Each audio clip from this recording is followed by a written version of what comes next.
स्वामी समर्थ. अध्याय 3. कथासार. मागील अध्यायामध्ये कलकत्त्याहून आलेल्या भक्ताला श्री स्वामींनी स्वतःविषयी सांगितलेली माहिती तसेच त्यांच्या मंगळवेढ्यातील वास्तव्याचे वृत्त आले.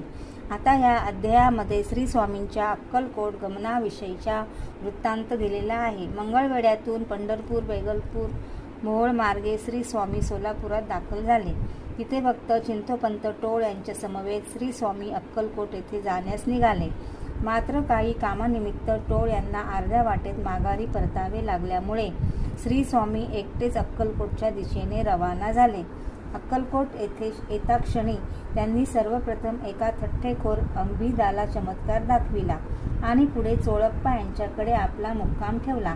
केवळ पुण्याईच्या योगाने चोळप्पांच्या घरी श्री स्वामी रूपी कृपाधन चालत आले. कोणत्याही प्रकारचे योगतत्व नसूनही केवळ भक्तिबळाचे सामर्थ्य बाळगणाऱ्या चोळप्पावर श्री स्वामींनी अपार माया आणि कृपा केली.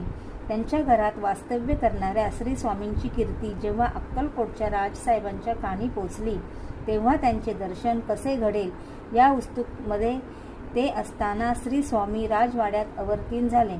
साक्षात श्री स्वामीरायांना समोर उभे पाहून राजसभेतील समस्त जन चकित झाले.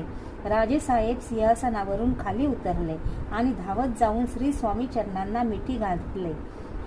भक्तांसाठी सगुण साकार झालेल्या निराकार निर्गुण श्री स्वामींच्या चरण पादुका मस्तकावर धरून श्री विष्णूंनीही ब्रह्मनंदात मग्न होतात.